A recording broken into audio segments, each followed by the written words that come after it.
coming in Facebook, coming in YouTube, getting ready to start my show called Jimmy Rants over on Instagram.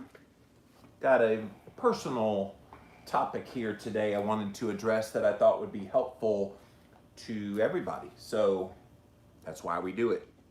I love that aspect of this show.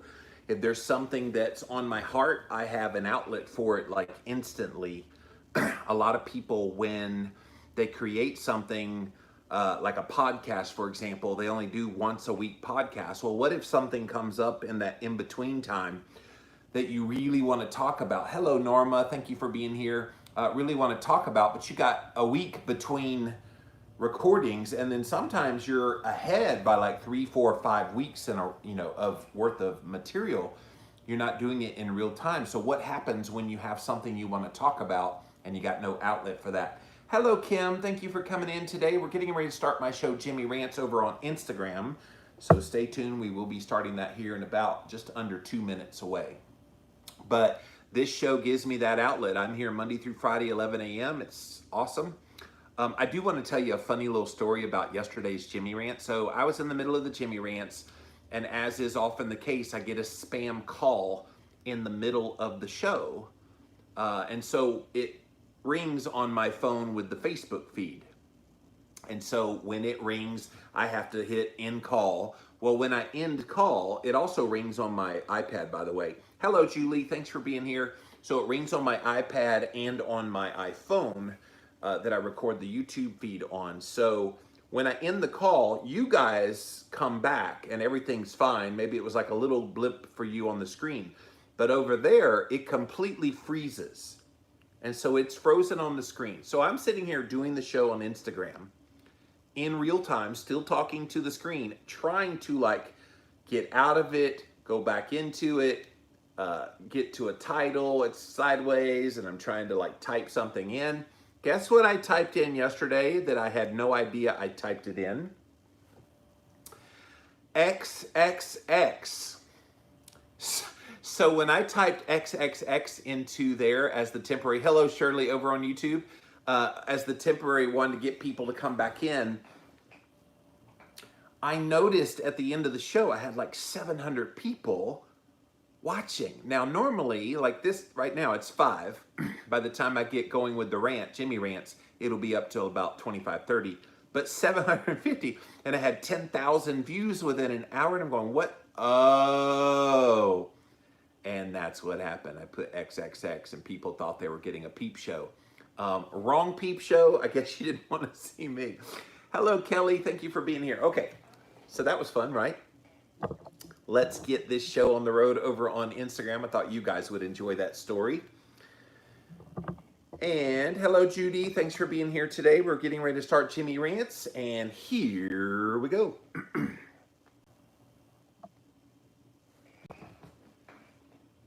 Have you been scammed in 2020? Find out the most popular ones this year. Click on that little box down there in the corner. It'll take you straight to IGTV for today's episode. JimmyRants.com is the website, and as always, you can engage live in the content. Come follow me. I'm over on Instagram. I am at Livin' Low Carb Man, LIVINLOWCARBMAN. Once you're there, engage live. We are here Monday through Friday, 11 a.m. Eastern Time, so thank you so much for being here today. We also simulcast live over here on my Facebook channel. Thank you guys for being here, as well as over on the YouTube stream. Thank you all for being here today on Jimmy Rants. If you missed the live, you can watch it on replay. We put the replay right up there on IGTV. Right as soon as this is over, it will pop on over there, so check it out there. We also put the past episodes up over on YouTube. Type in the keyword Jimmy Rants, you will find the show. And then today, you guys, is Wednesday. So on Wednesdays, we give you a special Jimmy Rants bonus episode over on YouTube. And so go check it out. It is my interview with Dr. Johnny Bowden. He's a longtime friend of mine. About a month after I started the Livin' La Vida Low Carb blog back in 2005, I get this book in the mail from this guy, and it was called Living the Low Carb Life, and it was from Johnny Bowden. And I'm thinking, oh wow, a published author. Ooh, little did I know someday I would be a published author, but it was a cool deal at the time. And he just has always been a supporter of my work. He said, you're going places. like he saw the value in me long before I saw it. And so I try to be that for other people now. But Johnny was that for me. So Johnny is on my show today on the Living La Vida Low Carb show. So you can watch the Jimmy Rants bonus episode, which has the video interview, or listen to it on the Living La Vida Low Carb show podcasts, llvlc.com, or wherever you listen to podcasts. But he has a book called The Great Cholesterol Myth. And it's a re-release. It just recently re-released. They revised it and updated it, put some really cool information in there about insulin resistance that I think you will find greatly helpful. So go listen to that interview. Johnny and I, like I said, have been longtime friends. I think he's been on the show more than anybody else, probably 9 or 10 times I've had him on in the 1,700 episodes I've done of the Living La Vida Low Carb show. So go check that out today. And then finally, pop on over to the official website for this show. It is jimmyrants.com. Once you're there, you can actually see all the past episodes there. And you can also support my work either through the Patreon link or the PayPal link. And a donation of any amount will be greatly appreciated. Okay, you guys, I wanted to bring to you a topic here today that unfortunately is just a sign of the times. When the internet came along, everybody was so excited that we had information at our fingertips, able to interact with one another. I was one of like the first people that really got online. I'm going to date myself here a little bit, but back in 1992, I graduated college and I went off to grad school about a year later. And I remember in grad school, they're like, oh, there's this thing called the internet. If you heard about this, it's like, it's really fascinating. Like you can go on this computer thing and you can connect with other people, and it was so new. In fact, I remember in grad school, my first semester there, they actually had an HTML writing class. So you learned how to write the code, the little closed angle thing, a href equals colon, and then you put in the URL and the end colon and to link. Now all of that's archaic now, but back in the day, that was kind of how I did it. But little did they know, I suppose, when that was all starting, just how insidious the nefarious people out there would be at using this technology to scam people. And I want to give you a personal example. I have several personal examples, and I have some articles that talk about the scams that are out there. I have 2 examples. I'm going to share one here now, and then when I get to the other one, I'll share it in a minute. I did not get scammed with that, but I noticed it. So I noticed looking at my bank statement, I was looking at it just this morning on my phone, that I got a charge. In fact, I took a screenshot here on the Instagram feed so you guys can see it. So I got a charge for $2.99. The first one was in August 31st. Then I got another one 2 weeks later on September 14th. Then another one September 28th. And then another one 2 weeks later here on October 13th. So these are all charges from this company called PCVTSH.com. And it looks like they're out of California, and they give an 866 number. And so I'm like, I don't even know what this is. Like when I opened it up to try to see it, it just says miscellaneous charge. And I'm going, all right, well, I didn't charge anything. I don't know who PCVTSH.com is. So I got to that website. I decided, let me go click on PCVTSH.com. I go there and look at what they try to do to scam people out of even more money, guys. It's so insidious. Watch this. And sorry for those of you on the Facebook and YouTube feed, you can't see this, but I'm describing it for you. So here they are. Here's how you cancel your subscription. The first box says, enter the 6 digits of the credit card used. First 6 digits. Then the second box says, enter the last 4 digits of the credit card used.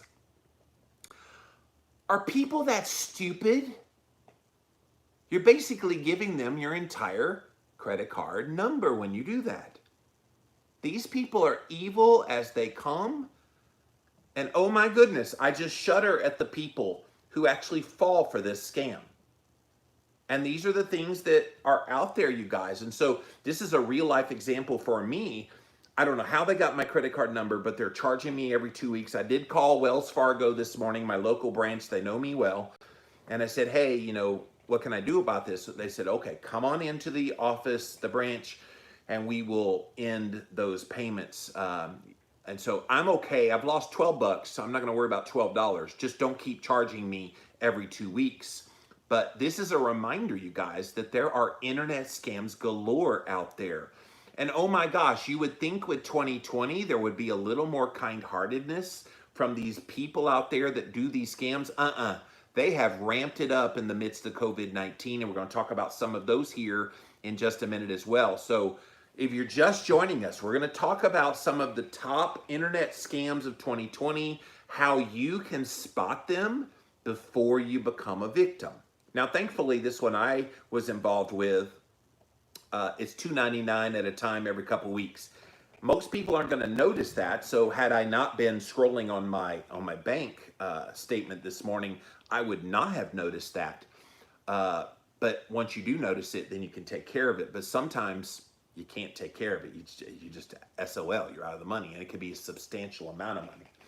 So I've got 3 different articles here. We'll kind of skip around on them because they all have really good information about the various scams that are out there. And maybe you've noticed this. I'll tell you what, it's not just the internet. I know I'm going to focus on the internet ones here today.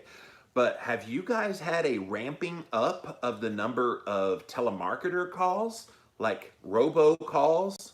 When you get a robocall, hello, you have been entered into a chance to win a trip to blah, blah, blah, blah, blah. Just sign up now and da-da-da and speak to a representative, and then if you do get a real person, hello, is this James Moore? Is this James Moore? Okay, click. You get those kinds of people, and they're just out in droves. I want to give you a resource before I start reading about these scams. There is a lady that is amazing. If you're not familiar with her, she is definitely on Instagram. I've seen her there. She does YouTube videos. She is fabulous at exposing these scammers and in kind of talking to them and showing you how they try to work. And she tries to waste their time because they waste your time. IRL, which stands for in real life, Rosie, R-O-S-I-E. Go look up IRL Rosie. She is amazing. If you want entertainment value plus being educated on what these scammers do, IRL Rosie is your girl. She started a YouTube channel about a year ago, and I think she just passed 500,000 subscribers. And she's really good. She's a voice actor and an actress in LA, and she's got a Britney Spears voice. She can do like an old lady voice. She can do a little kid voice. She's got some really cool little voices that she does. And she'll just jerk around with these guys to show how desperate they are. And of course, she does a lot of the ones with the credit card scams. Oh, go get a credit card from Walgreens and then give us the number and we'll send you your $3,000. You won the grand prize. They'll do all that kind of stuff. So those are out there as well. But let's talk about the internet ones. So this is from Investopedia.com. Watch out for these top internet scams. Internet scams continue to evolve. The FBI documented a record $3.5 billion lost to people just last year. $3.5 billion, that's a lot of money. Right now, con artists all over the world are likely to target your computer or your mobile device. Here's a look at the most common internet scams and what you can do to safeguard your information. So let's start with the COVID-19 ones, because COVID-19, they are using this, you guys. I even heard the other day, I don't think it was in this article because it came out in September, late September, but I heard one the other day where now that we're going to be getting a second stimulus package in the mail soon from Congress, that's going to go out probably within the next month or so. They're going to give a second stimulus package to people that qualify. There are already scam artists saying, hey, we'll give you an advance on that stimulus check before it comes.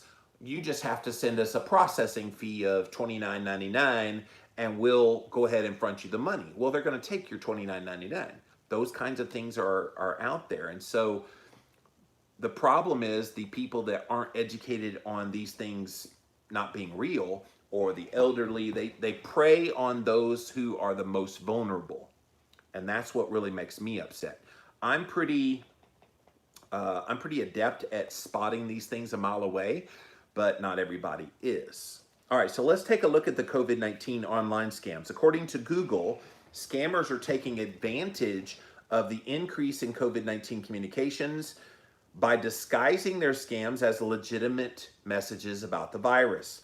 Alongside using emails, they also may use text message, automated calls, and malicious websites to reach you.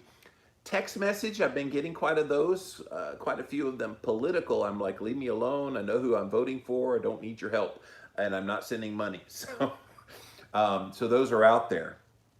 All right, so what are the common COVID-19 scams that you need to be on the lookout for? The first one is fake health organizations. Sometimes spammers pose as health authorities like the World Health Organization or the U.S. Centers for Disease Control, and they offer you a cure for COVID-19, a test, or any other kind of COVID-19 information and products. The next thing, websites that will sell you fake products. These sites offer face masks, hand sanitizer, disinfectant wipes, other high-demand products, but then you never get them. Buy products from only known marketers. The next one is bogus government sources. These scammers claim to issue updates and payments on behalf of the IRS or your local tax authority. Those are out there. Next one, fraudulent financial offers. They may pose as a bank, debt collector, or investor, which offers with offers designed to steal your financial information, just like the one I just shared with you at the beginning of this Jimmy Rants. And then the last one, fake nonprofit donation. Like, everybody has a heart that people are struggling, so they want to help and they want to donate to nonprofits. Many people like to donate to charitable causes during a disaster. This provides an excellent opportunity for the scammers to set up a fake one, a nonprofit, a hospital, or other organization, and all they do is collect your money. Donate directly through a reputable nonprofit website instead of clicking on a link in an email or text. That is such a good reminder. If you get anything in an email or a text, don't click on any hyperlink, because most of the reputable people doing these things, they're not directly texting or emailing you about it.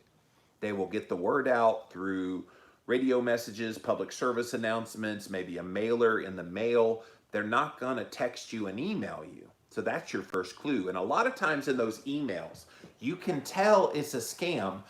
Here's your clue, you guys, how you can figure out a scam in an email. Click on the to. So sometimes you'll just see a name for the email address in the to. So TO. So click on, it's usually blue. You can click on it and it will show you the actual email address, not just what they want you to see. Let's say it's Wells Fargo, for example. They'll just say Wells Fargo. But if you click on the blue, it scrolls down and you see Wells Fargo 97341 at USA123594.com. Obviously, it's not from the real Wells Fargo, but they make it look that way because they use the Wells Fargo. It looks like it in the email. It's got all the little thing. And you click on a link in there and it sends you right to a scammer's website, which they have cloned, looks like the Wells Fargo website. And they use that insidiously, just like this one that I mentioned at the very beginning.